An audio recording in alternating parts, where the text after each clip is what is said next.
Église, si nous sommes là aujourd'hui, c'est parce que tous les jours de la semaine et par moment, quelques jours de la semaine, nous nous réunissons ensemble. Mais pourquoi? Parce que les oiseaux de même plumage volent ensemble. Nous ne nous unissons pas avec n'importe qui, mais nous nous unissons toujours avec ceux qui sont dans le même royaume que nous. Et également ceux qui ne sont pas encore dans le royaume, mais qui vont en venir, qui vont intégrer le royaume par notre prédication. C'est pourquoi Jésus-Christ a dit, allez partout dans le monde, prêchez la bonne nouvelle à toute la création.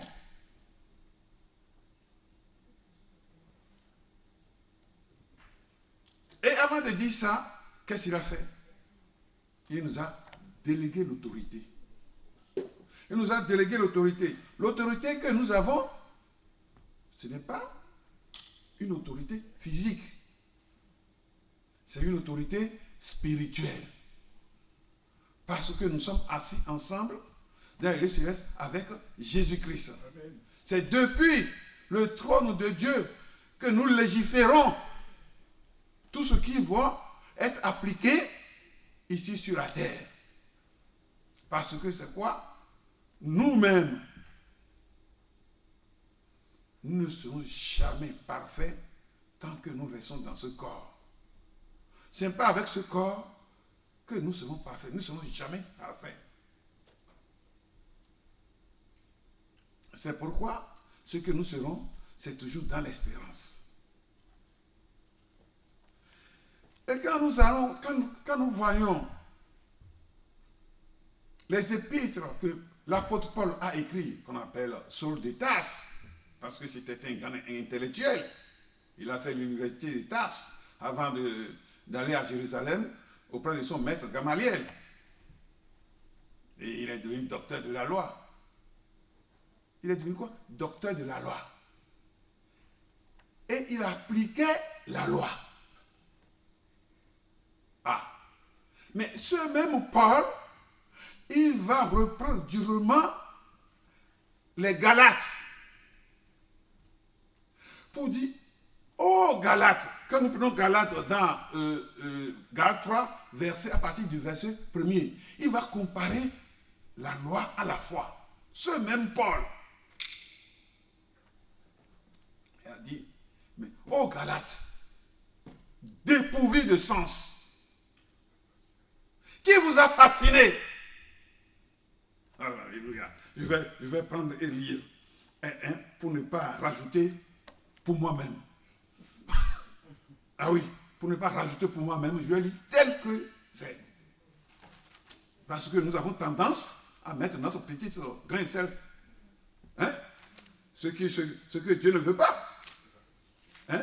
Et dis-moi trouver Galates. C'est là. Sur l'écran. Galates, voilà. Faites-moi de verset 1 à 3. Ô Galates, dépourvus de sens, qui vous a fasciné, vous, aux yeux de qui Jésus-Christ a été peint, comme crucifié. Ah, aux yeux de qui Jésus-Christ aux yeux de qui Jésus-Christ a été peint comme crucifié. Ah. C'est très important. Et il dit, dans le verset suivant, voici seulement ce que je veux apprendre de vous. Est-ce par les œuvres de la loi que vous avez reçu l'esprit ou par la prédication de la foi? La loi et la foi. Et il continue dans le verset 3, il dit, êtes-vous tellement dépourvus de sens? Après avoir commencé par l'esprit, voulez-vous maintenant finir par la chair? Donc, ce qui veut dire que tout ce que nous devons faire, ce serait par l'esprit. Ce serait par l'esprit. Et ça, l'apôtre Paul ne blague pas là-dessus. Hein? Qu'est-ce que ça veut dire? Oh Galates, Oh, ça veut dire une désolation. Lui m'a dit, oh Galate, mais une désolation vraiment.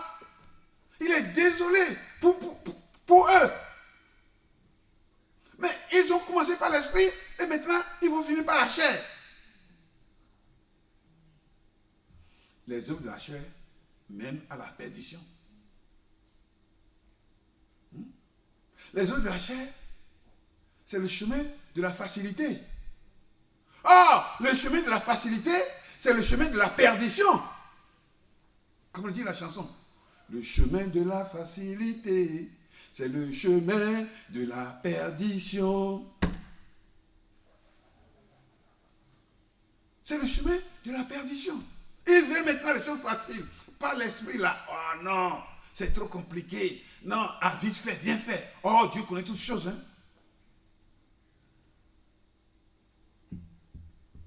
Qu'est-ce que Dieu connaît? Il nous a déjà tout délégué. C'est Adam qui devait être le Dieu de ce monde. C'est Adam qui devait être le Dieu de ce monde. Mais à cause de la trahison d'Adam, tout a basculé dans la main de Satan. Et Satan est devenu le Dieu de ce monde. C'est Adam qui est la figure de celui qui devait venir. Parce que quand Adam a trahi, mais la mort a régné par le péché. La mort a régné par le péché depuis Adam jusqu'à Moïse. Même par ceux qui n'avaient pas commis un péché, par une transgression semblable à celle d'Adam. Lequel est la figure de celui qui devait venir? C'est écrit dans Romains 5. Mais tout a basculé dans la main de Satan. Et Satan devait régner, gouverner. Nous pouvons régner sur nous jusqu'à l'expiration du bail d'Adam. Mais Dieu a dit non, je ne vais pas les laisser. Je veux les délivrer. Je vais envoyer un sauveur. Le Christ va descendre pour prendre la chair de Jésus, qui va payer le prix à leur place. Le Christ est venu. Il a pris, il s'est mis en personne de Jésus. Il a fait le travail. Mais Jésus est parti. Mais le Christ est resté. C'est quoi le Christ? C'est l'onction. C'est quoi l'onction? C'est l'esprit. Donc, nous sommes Christ. Nous sommes Christ. Nous sommes Christ.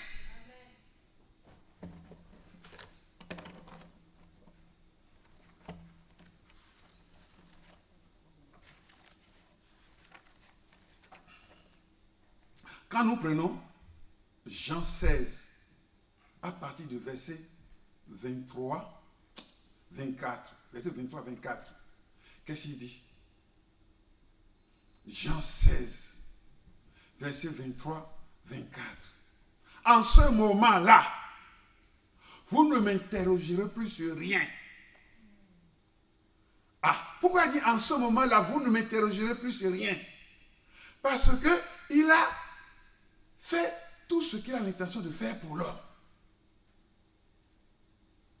En vérité, je vous le dis, ce que vous demanderez au Père, il vous le donne en mon nom. Ce que vous demanderez au Père, il vous le donne en mon nom. Il a dit ça.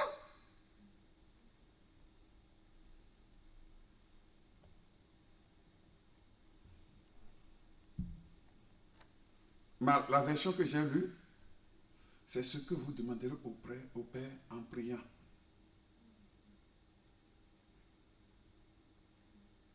Jusqu'à présent, vous n'avez rien demandé. Demandez et vous recevez afin que votre joie soit complète. Ce que vous demanderez au Père en priant.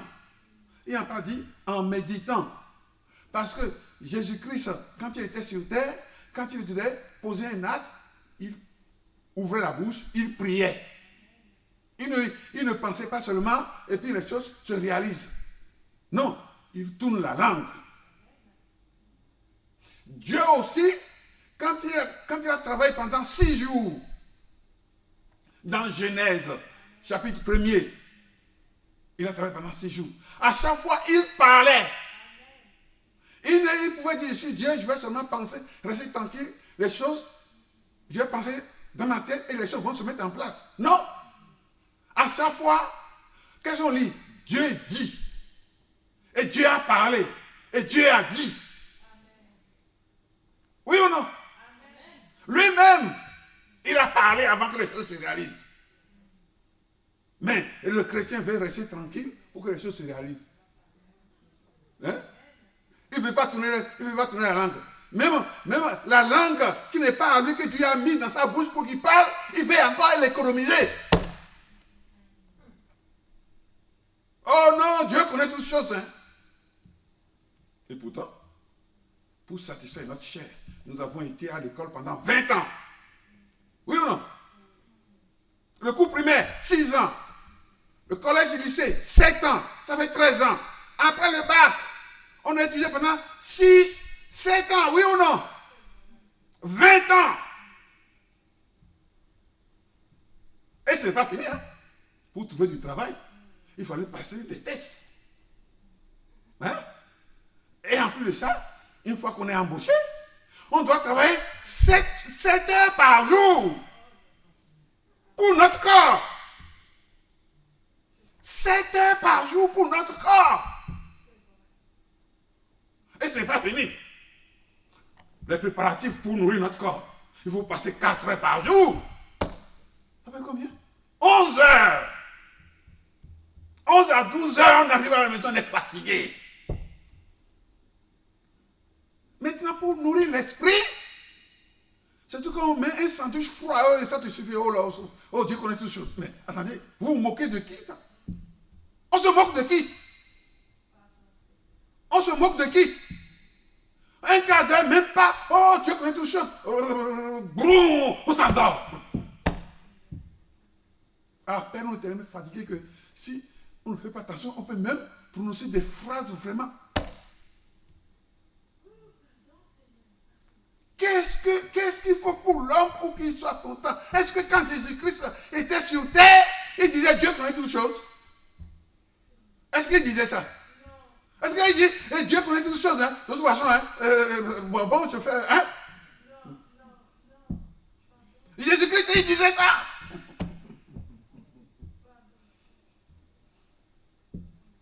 Il veillait, il priait, il veillait, il jeûnait. Et à chaque fois que Satan arrive devant lui, comment il lui répond? Il est écrit. Il est écrit. Il est écrit. Oui ou non?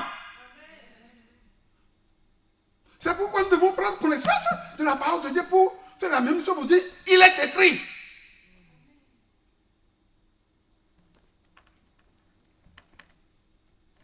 La parole de Dieu. Le nom d'une chose, c'est la chose elle-même. La parole de Dieu, c'est Dieu lui-même. Et pourtant, on a tout fait pour nous. On nous a donné toute l'autorité. Quand nous allons dans Marc 11, versets 23-24, qu'est-ce que nous lisons? En vérité, je vous l'ai dit, si quelqu'un dit à cette montagne, ôte-toi de là et jette-toi dans la mer, et ne doute point en son cœur, mais crois que ce qu'il dit arrive, il verra s'accomplir. C'est pas écrit? De quelle montagne parle-t-il? De quelle montagne parle-t-il? Ce sont les problèmes. Les problèmes que Satan dresse devant nous pour nous faire peur. Or, la parole de Dieu dit, l'amour parfait bannit la crainte. Oui ou non? Lorsque le doute vient, lorsque la peur vient, il suffit seulement d'ouvrir la bouche et de dire, peur, retire-toi au nom de Jésus de Nazareth. Puis ça finit. Doute, retire-toi au nom de Jésus de Nazareth. Oui ou non?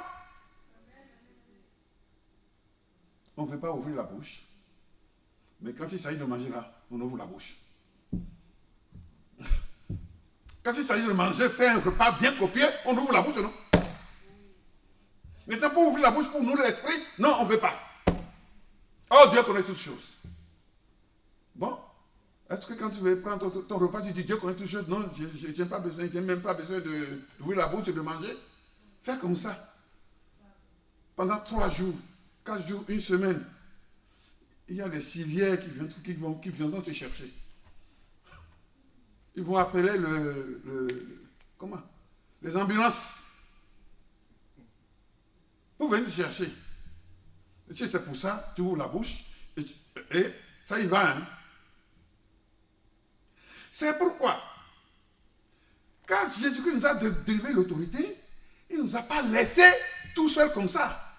Il a dit, vous serez assistés. Oui ou non? Vous serez assistés. Par qui? Par l'Esprit Saint. C'est pourquoi il dit dans Jean 16, verset 13, quand le consolateur sera venu, l'Esprit de vérité, il a dit, quand le consolateur sera venu, l'Esprit de vérité, il ne parlera pas de lui-même, mais il dira ce qu'il aura entendu. Et il vous conduira dans toute la vérité. C'est écrit. C'est l'Esprit Saint qui nous assiste. C'est l'Esprit Saint qui nous guide. C'est par lui qui décide. Non, il est le messager entre Dieu et nous. Par l'autorité que nous exerçons ici sur terre, sur Satan, nous sommes assistés par l'Esprit Saint. C'est écrit. Jean 16, 13. Et c'est ça pourquoi il dit, Jésus dit dans Jean 15, avec verset 15, c'est moi qui vous ai choisi. Ce n'est pas vous qui m'avez choisi, mais moi je vous ai choisi et je vous ai établi afin que vous alliez et que vous portez du fruit, afin que votre fruit demeure. Nous devons porter du fruit. Et il continue. Afin que tout ce que vous demanderez au Père en mon nom, il vous le donne. En mon nom. Donc par Jésus-Christ. Jésus-Christ est la porte. C'est à nous de continuer l'œuvre que Jésus-Christ a commencé sur terre. C'est à nous maintenant de prendre la relève. Il a fait sa part. Dieu a fait sa part. Quand nous allons dans 1 Corinthiens chapitre 2, mais vous allez voir que l'apôtre Paul a tellement insisté. Lui qui est un docteur de la loi, lui dont le coefficient intellectuel est très très élevé, il a fait de grosses études en son temps. Qui pouvait faire de grosses études comme ça? Il faut les compter, hein? Il a mis tout ça de côté. Il a mis tout ça de côté. Son orgueil, hein? La loi qu'il appliquait, il a mis tout ça de côté. C'est pourquoi il disait, à partir du verset 1er, pour moi, frère, lorsque je suis allé chez vous, ce n'est pas avec une supériorité de langage ou de sagesse que je suis allé vous annoncer le témoignage de Dieu. Je n'ai pas eu la pensée parmi vous autre chose que Jésus-Christ et Jésus-Christ crucifié. Maintenant, ce n'est plus ces études de théologie, docteur de la loi, qui l'intéressent maintenant. C'est Jésus-Christ crucifié. Ce n'est pas seulement Jésus-Christ. Jésus-Christ crucifié. Et il continue. Et moi-même, j'étais auprès de vous, dans un état de faiblesse, de crainte et de grand tremblement. Ouh. Lui maintenant, il tremble. Mais quand il persécutait l'église, il ne tremblait pas. Hein? Il donnait seulement des ordres. Allez! Et il ravageait l'église. Et lui maintenant, il dit, j'étais auprès de vous dans un état de faiblesse, de crainte et de grand tremblement. Ce n'est pas un petit tremblement, grand tremblement. Et ma parole et ma prédication ne reposent pas sur les discours persuasifs de la sagesse humaine, mais sur une démonstration d'esprit et de puissance. Le mot esprit vient. Avec quoi nous régnons ici sur terre? C'est pas l'esprit. Et il va continuer sur le verset 5. Il va dire, afin que votre foi soit fondée non sur la sagesse humaine, mais sur la puissance de Dieu. Donc,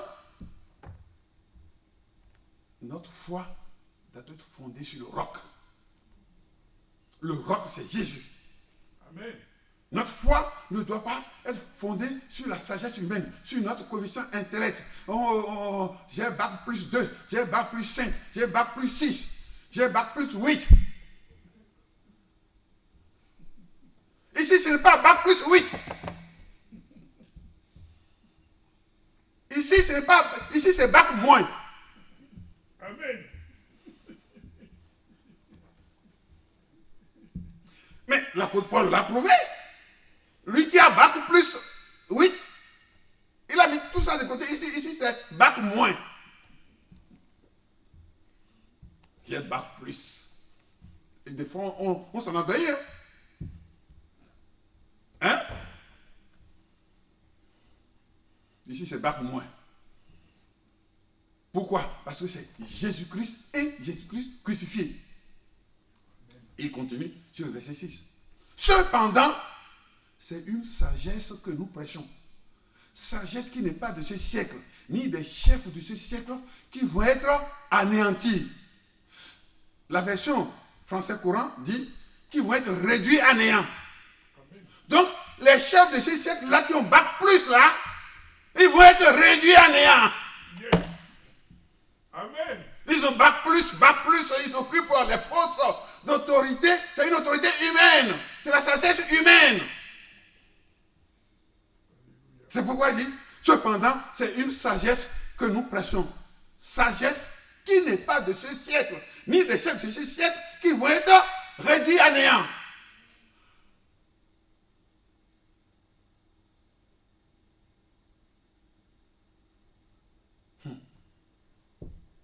Quand Dieu m'inspirait à travers ce passage, je tremblais. Sagesse qui n'est pas de ce siècle. Sagesse que aucun des chefs de ce siècle n'a connue. S'ils l'eussent connu, ils n'auraient pas crucifié le Seigneur de gloire. Nous prêchons une sagesse mystérieuse et cachée que Dieu, avant les siècles, avait destinée pour notre gloire. Quelle gloire? Notre salut. Et il continue. Cependant, comme il est écrit, ce sont des choses que l'œil n'a point vues, que l'oreille n'a point entendues, qui ne sont plus montées au cœur de l'homme. Des choses que Dieu a réservées pour ceux qui l'aiment. Dieu ne l'a révélé par l'Esprit, car l'Esprit sonde tout, même les profondeurs de Dieu.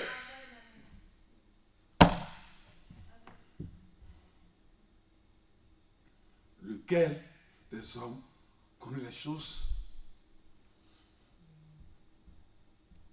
de l'homme, si ce n'est l'esprit de l'homme qui est en lui? De même, personne ne connaît les choses de Dieu si ce n'est l'esprit de Dieu.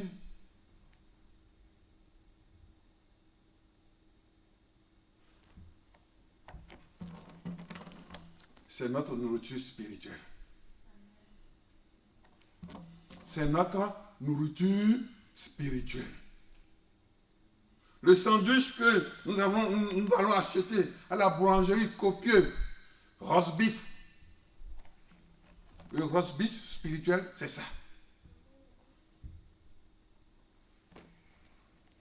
Et des fois, on prend 1 heure à tracer la recette, à préparer la recette, rien que pour dire, ah, il faut ça, il faut les courgettes, il faut ça.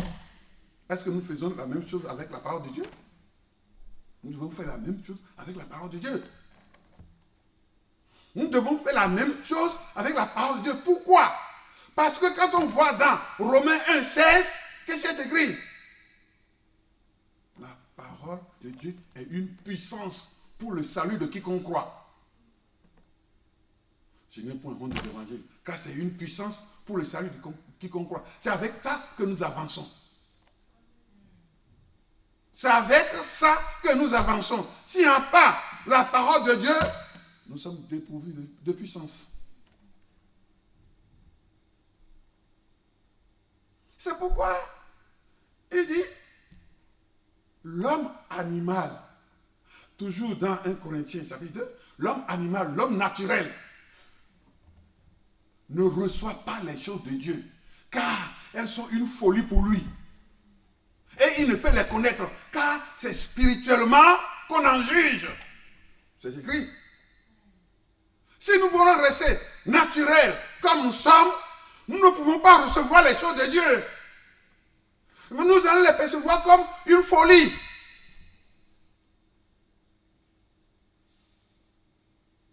Et on ne peut pas les connaître. Parce que pour les connaître, il faut rentrer dans le spirituel. Quand dans Josué, chapitre 10, Dieu a parlé à Josué, je livre Jéricho et son roi entre tes mains. Mais c'est d'une manière spirituelle. C'est pas physiquement, il n'est pas descendu, il a vu Dieu en face comme ça pour dire, allez, Dieu dit, allez, prends. C'est d'une manière spirituelle. Le spirituel, nous insistons, hein, l'autorité qui nous a été donnée, c'est dans le spirituel.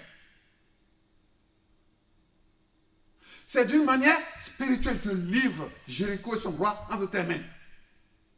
Mais à partir du moment où Dieu a parlé d'une manière spirituelle à Josué, je livre Jéricho et son roi entre tes mains, ils étaient déjà en possession de ce pays.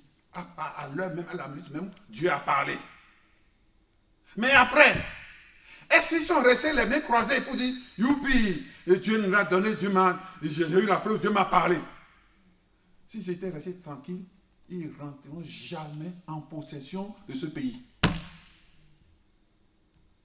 Mais Dieu a parlé sur le plan spirituel. Mais sur le plan physique maintenant, il faut faire notre part. Sur le plan physique maintenant, il faut faire notre part.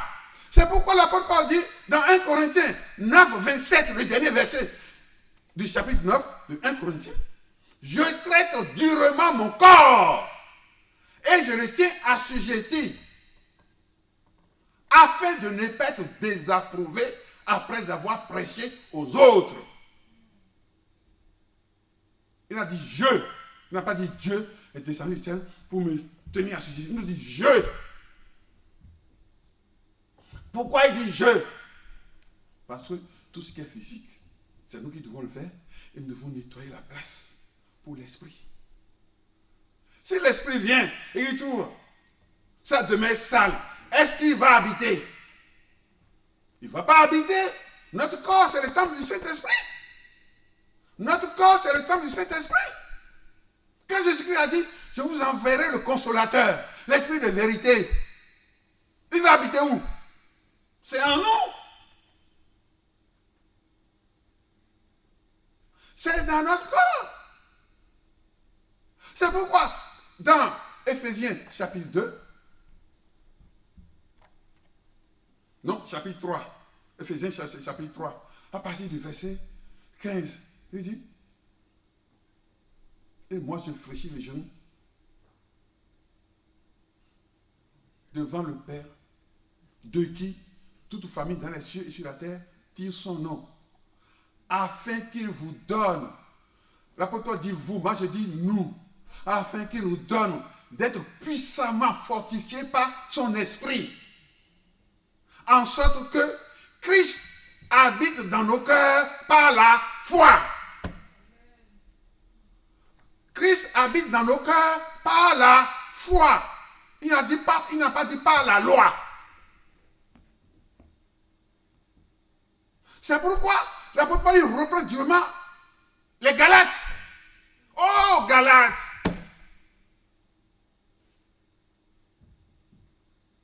Dommage que vous avez commencé par l'esprit, maintenant vous allez finir par la chair.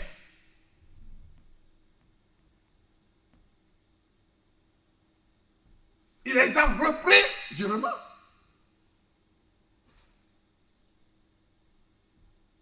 Colossiens 1, 27. Christ en vous, l'espérance de la gloire. Christ en vous, l'espérance de la gloire. Pourquoi? Mais sans le Christ, nous ne pouvons pas rentrer dans notre gloire. Sans le Christ, nous ne pouvons pas rentrer dans notre gloire. Et pourtant, nous sommes un arbre à 5 branches. Une chaîne à 5 maillons. Mais quel est l'arbre? Où sont les 5 branches? Nous le trouvons dans Romains chapitre 8, à partir du verset 28. Il nous connaît d'avance. Première branche. 2. Il nous a prédestinés.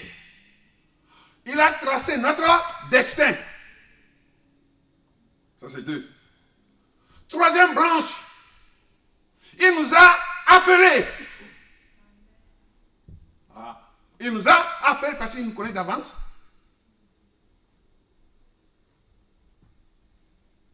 Il a tracé notre destin. Il nous a prédestinés. Et maintenant, il nous a appelés. Quand il nous a appelés, est-ce qu'il nous a laissés comme ça? Non. Il nous a justifiés. 4e branche. Justifiés par quoi? Par le sang de Jésus-Christ. Dieu ne nous a pas appelés. Il nous a dit, débrouillez-vous. Non. Il a encore mis tous les moyens à notre disposition pour triompher partout où nous passons. Christ en vous, l'espérance de la gloire. 5e branche, il nous a glorifiés. C'est-à-dire, la gloire nous attend. Nous allons rentrer dans cette gloire-là. Nous ne sommes pas encore rentrés dans cette gloire parce que ce corps physique ne peut pas encore rentrer dans cette gloire parce que c'est un corps de péché. Tant que nous serons dans ce corps-là, physique-là, nous ne serons jamais parfaits. C'est pourquoi ce corps va être changé pour prendre une autre forme, qu'on appelle un corps glorieux. C'est ce corps glorieux que Jésus-Christ a pris à la fin pour pouvoir monter au ciel. Jésus-Christ, quand il était physiquement, il n'était pas monté avec ce corps physique. C'est après, quand il est ressuscité, il a pris un autre corps. Un corps qui peut traverser les murs. Un corps qui peut s'envoler. Un corps, même si la maison est fermée, il rentre, il passe. Même la porte est verrouillée, il passe. C'est ce corps qu'on aura. Mais ce corps physique, maintenant, ne peut pas traverser les murs. Jamais. Essayez de voir. Quand votre tête va être éclaboussée. Allez-y, essayez.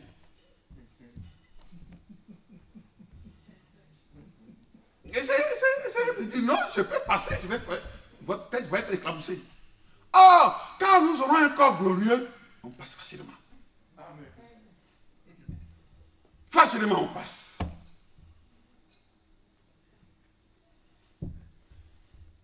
Nous avons donné.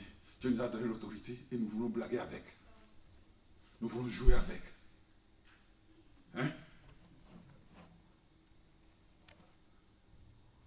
Qu'est-ce qui est écrit dans Romains 3, 4? Romains 3, 4 dit quoi? Dieu ne ment jamais. Loin de là, prenons tout homme pour faux et Dieu pour vrai. C'est Dieu qui a toujours raison. Amen. Et dans Romains 12, 3, qu'est-ce qui est écrit? Dieu a départi à chacun une mesure de foi. C'est-à-dire que notre bénédiction, notre foi, Dieu nous l'a donné depuis le ventre de notre mère. Depuis même avant de rentrer dans le ventre de notre mère, parce qu'il nous connaît d'avance.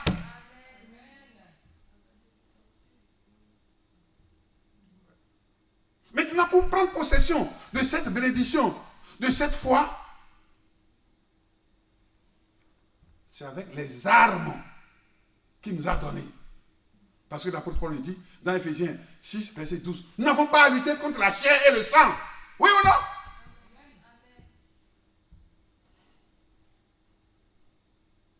Ephésiens 6, verset 12. Nous n'avons pas à lutter contre la chair et le sang. Car nous n'avons pas à lutter contre la chair et le sang, mais contre les dominations, contre les autorités, contre les princes de ce monde des ténèbres, contre les esprits méchants dans les lieux célestes. Les esprits méchants dans les lieux célestes dont il parle, c'est quel esprit? Les lieux célestes, c'est en haut, c'est au ciel. Mais c'est quel ciel? Quel rang? Il y a combien de cieux? On ne connaît pas le nombre. Mais néanmoins, on peut compter 3, voire même plus. Parce que l'apôtre Jean, pas Jean le Baptiste, Jean de l'île de Patmos, qui a écrit l'Apocalypse, lui il est monté jusqu'au 7e ciel. Mais entre tout ça, où est la demeure de Satan dans tout ça? La demeure de Satan, c'est au 2e. Il y a le ciel qui est au-dessus de nous là. Aussitôt après, c'est la demeure de Satan. C'est ça les lieux célestes. C'est ça, il dit. Contre les esprits méchants dans les lieux célestes. C'est le 2e ciel. Et le 3e ciel, c'est là que commence la demeure de Dieu. Ce qui fait que quand nous envoyons une requête à Dieu, il doit traverser le camp de Satan. C'est là où il y a lutte. Il doit traverser le camp de Satan. Arrivé là-bas maintenant, quand la réponse a été donnée et qu'on a dépêché les anges, ils doivent, pour venir vers nous, ils doivent à nouveau traverser le camp de Satan. Vous voyez un peu? Double travail. Mais ça c'est rien parce qu'il nous a donné les armes qu'il faut pour. Il nous a donné les armes qu'il faut pour. C'est pourquoi n'abandonnons jamais notre foi. Amen. À laquelle est attachée une grande rémunération. C'est écrit ou non?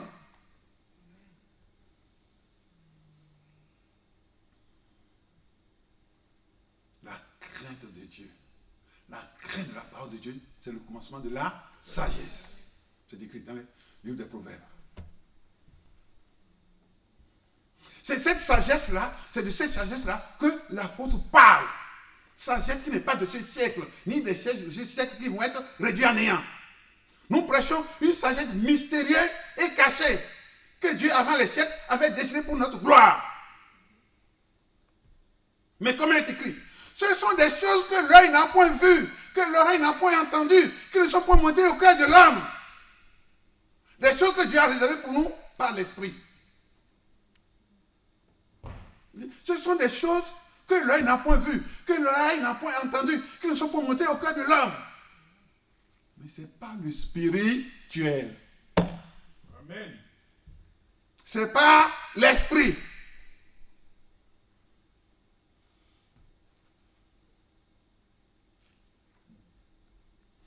J'ai l'esprit de Dieu en moi. J'ai l'esprit de Dieu en moi. J'ai son esprit, sa nature et sa capacité. C'est l'esprit de Dieu en moi. On chante ça tous les jours, non? Des fois, on ne sait pas ce qu'on chante. On ouvre seulement la boucle. Après, cet esprit-là, on ne sait même pas comment l'exploiter. Hein? Comment l'utiliser? On chante. Allez, ouais. Après avoir sorti de la salle, à peine on est devant, une petite fille qui part avec une minute, on commence par regarder, waouh!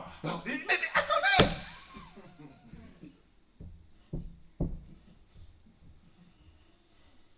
Moi aussi, je suis dedans. C'est pas vous seul. Moi aussi, je suis dedans. Il faut dire la vérité. Sinon, Dieu, il ne va pas être avec moi. Il dit, mais tu prêches quelque chose que toi aussi, tu fais, mais il faut le confesser aussi. Ah, comment elle est belle. Elle est belle pour Dieu. Si tu veux d'elle, si elle n'est pas mariée, et toi aussi tu n'es pas marié, demande-la à Dieu. Mais si tu es marié, c'est ta femme qui est la plus belle femme devant toi sur toute la planète Terre. Il n'y en a pas deux. Le Nouveau Testament dit quoi? Une et une seule femme. Non mais... Quoi? Non mais... Quoi? Pas d'excuse. Non mais quoi? Qu'est-ce que tu cherches là? Non mais... Tu veux autre chose?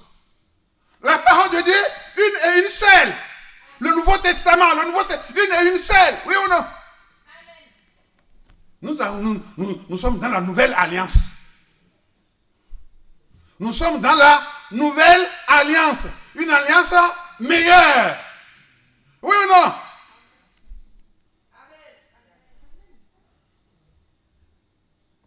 Et une fois déjà, quand on est marié, nous ne devons pas devenir chasseurs de fautes l'un derrière l'autre. Hein? Oh, celle-là, elle m'énerve.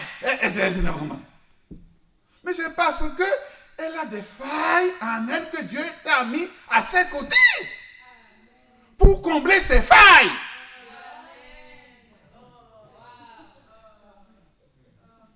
Au lieu de combler ses failles, tu deviens juge.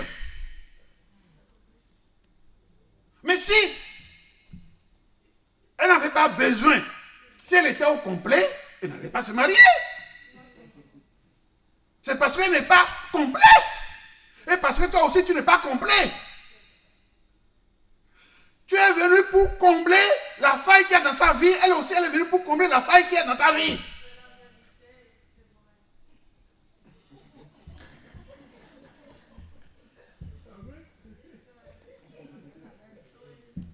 Au lieu de devenir chasseur de fautes l'un derrière l'autre. Mais il faut voir la qualité de l'autre, l'intérêt de l'autre. L'intérêt de l'autre, l'intérêt de l'autre. Si vous commencez à passer à vous-même, ça fausse tout. Ça fausse tout. Et moi, non, celle-là, je lui ai dit de faire ça, elle n'a pas fait. Quoi? Elle est ton boy, elle est ton domestique. Elle n'a pas fait quoi? Elle est ton domestique.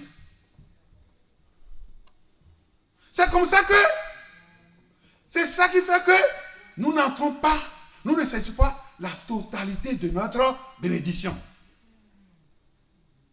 La femme fait les choses 50% de son côté, l'homme fait les choses 50% de son côté, mais toute la bénédiction ne va pas rentrer. Vous aurez que la moitié. C'est pourquoi, dans la rue, on voit plein de clochards. Pour devenir à la main. J'ai perdu ma femme. Ah bon?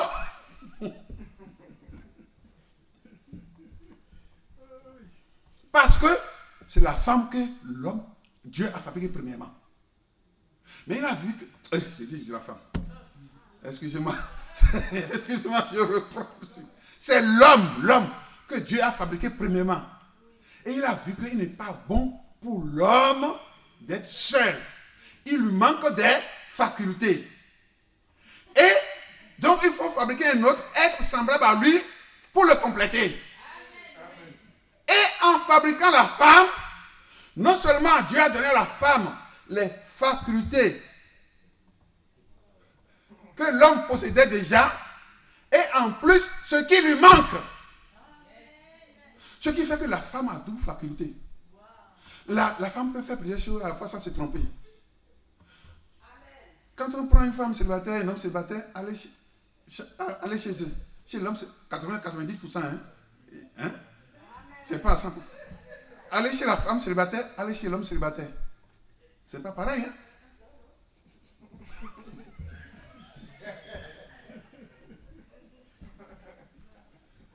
Chez l'homme célibataire, c'est le foutoir. C'est le bordel total.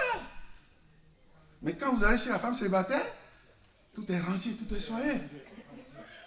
Oui ou non? La femme peut rester sans se marier et s'en sortir. Parce que Dieu lui a donné 12 facultés.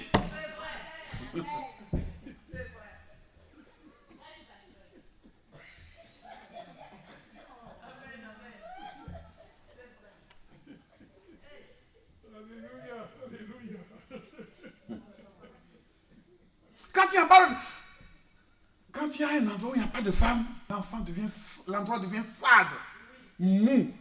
Ce n'est pas brillant. Hein? Dès qu'une femme s'approche, attention, il y a une femme qui arrive. Allez, laissez-moi se ranger pour montrer à la femme que... Mais quelle puissance Dieu lui a donnée!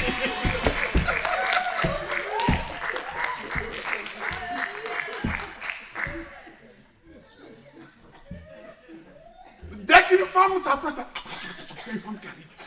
Et puis, on se... Ah! Quelle puissance!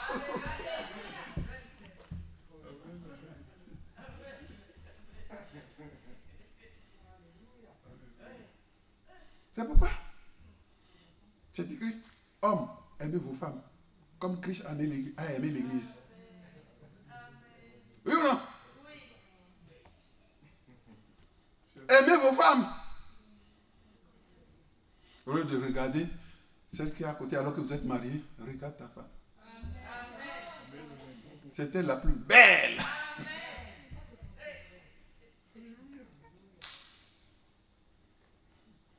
C'était la plus belle. Ce n'est pas Dieu qui l'a dit. L'autorité que Dieu nous a donnée, c'est pour les laisser partout. C'est pour les laisser partout. Nous devons valoriser nos femmes. La mettre en valeur. Et quand vous sortez, vous êtes que vous sortez, on doit vous craindre. On ne doit pas dire, oh celle-là, oh le couple là, oh laisse tomber. Si on vous dit ça, ce n'est pas bon. Hein? Quand vous sortez, on doit vous craindre. Attention, ne mets pas ton nez dans les affaires. J'ai essayé là, j'ai eu honte. C'est bien fait pour toi, tu as eu honte. Qu'est-ce que tu vas chercher pour fouler ton nez dans une vie de couple? Mais quand vous ne vous unissez pas, on ne peut pas vous craindre. Vous êtes sans personnalité. On vous voit, oh, laisse tomber. Oh. Non, ça ne doit pas être ça. Ça ne doit pas être ça. C'est pourquoi, quand il y a plusieurs hommes, quand ils évoluent sur l'homme de leur femme. Mais ils ne le savent pas. Lorsqu'ils veulent jouer à l'homme et planquer la femme, tout s'écroule. Il ne sait pas que c'est la puissance de sa femme. Bien sûr que la femme, sa puissance n'est pas visible, elle est spirituelle, elle est dans l'ombre. Mais elle est plus puissante jamais.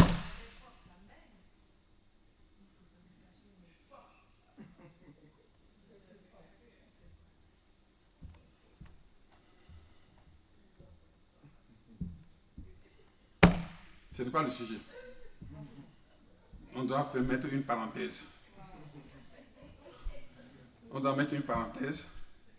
Et il y aura des jours, on va faire des conférences sur ça. Pour que nos oreilles soient bien, hein? Pour qu'on circoncis, hein?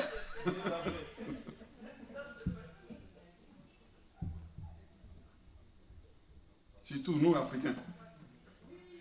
Surtout nous, Africains.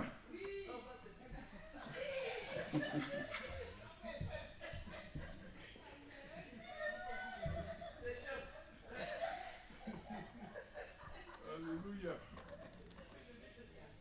Surtout nous, Africains.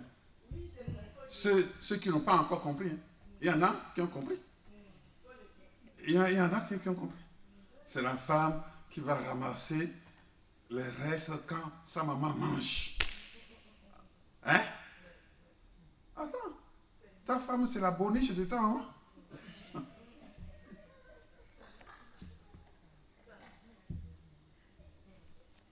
Nous, les Africains. Pardon, hein? Il n'y a pas que les Africains. Il y a aussi... Je parle des Africains parce que je suis africain. Pour que la totalité de notre bénédiction rentre, pour que nous prenions possession de notre bénédiction, mais nous devons rentrer dans le spirituel parce que notre bénédiction, c'est dans le spirituel. Quand nous prenons Éphésiens 1, verset 3, qu'est-ce que ça veut dire? Béni soit Dieu le Père qui nous a bénis de toutes sortes de bénédictions spirituelles dans les lieux célestes. Bénédiction spirituelle dans les lieux célestes. C'est pourquoi la prière que Jésus-Christ a laissée aux apôtres avant de partir, il a dit il faut que la manière dont les choses se passent au ciel, que ce soit la même chose, de la même manière sur la terre. Que ta volonté soit faite sur la terre comme au ciel. C'est ça. La manière dont nous rayons dans les cieux, nous devons rayer aussi de cette même manière étant sur la terre. Où est-ce que nous devons rayer? Mais c'est dans ce monde-là. Maintenant, dans ce monde-là. Parce que, après, Satan sera lié. Quand Jésus va revenir pour le règne de 1000 ans, Satan ne sera plus là. Donc, on va régner sur qui? Satan sera enchaîné et lié. C'est pourquoi maintenant nous parlons de règne. L'apôtre parle de règne. L'apôtre Paul parle de règne parce qu'en son temps, il n'y avait que des rois.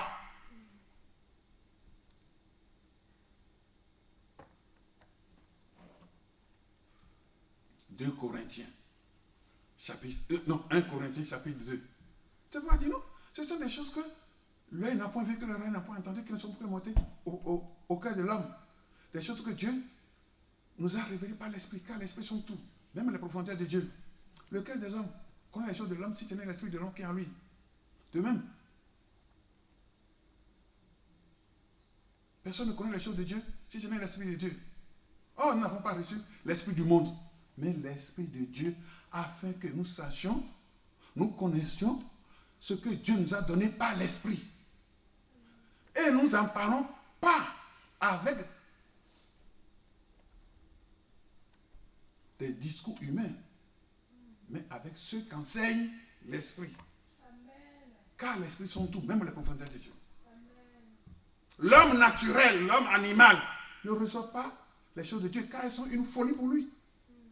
Mais l'homme spirituel juge de tout et ne peut lui-même être jugé par personne. Et pour finir, il dit, oh, qui connaît? Nous avons l'esprit de Christ. Nous avons l'esprit de Christ. Nous sommes Christ.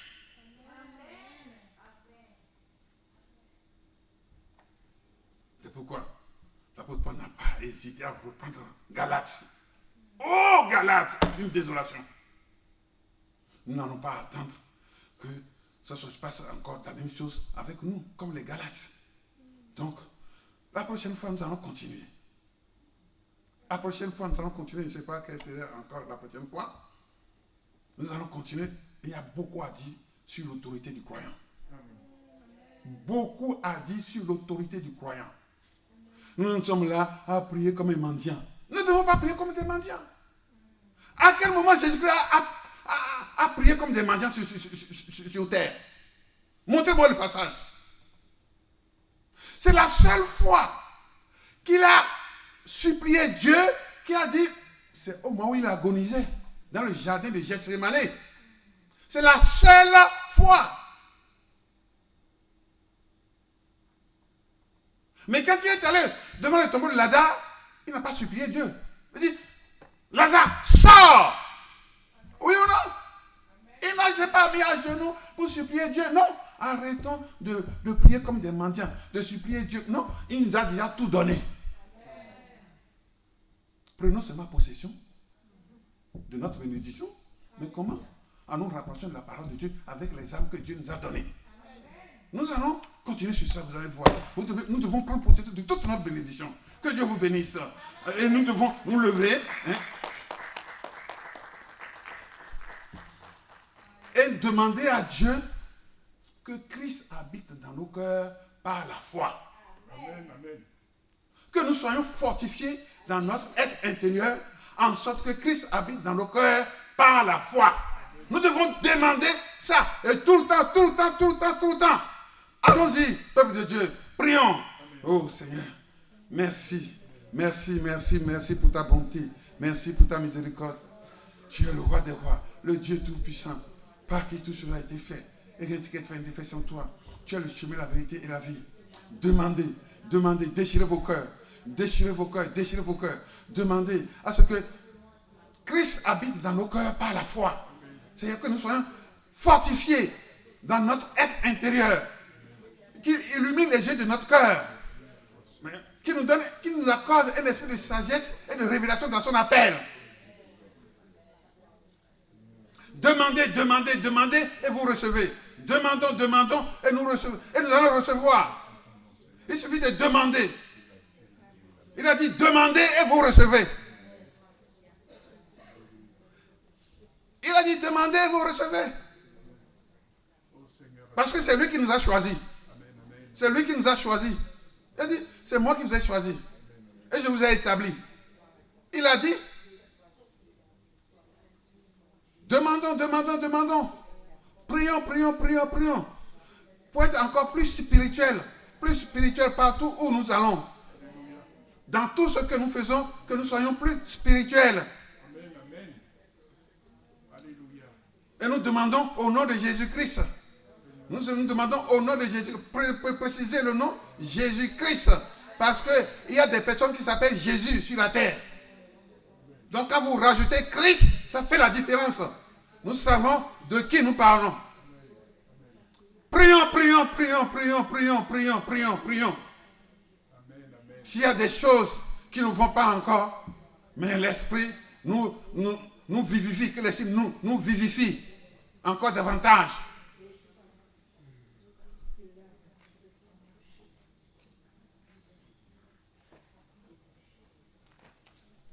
Si Abraham n'avait pas marché par l'Esprit, mais il n'allait pas devenir le père de la nation. Hein?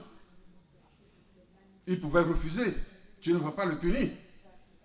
Quand Dieu lui a demandé de commettre l'homicide sur son fils unique, il pouvait refuser. Mais Dieu ne va pas le punir, non? Mais il n'aura pas plus que ce qu'il a jusqu'à ce moment-là. Il ne serait peut-être pas devenu le père de la nation. C'est ça. Donc, il sait que ce corps, ce n'est pas ce corps charnel qui va hériter le royaume des cieux. C'est ça. Prions, prions, prions, prions, prions, prions, prions, prions. Persévérons, persévérons, persévérons, persévérons, persévérons. Et maintenant, je passe le micro au pasteur pour la suite de la donnée. Merci, que Dieu vous bénisse. Et continuez à prier, même en arrivant chez vous. Continuez à prier, même en arrivant chez vous.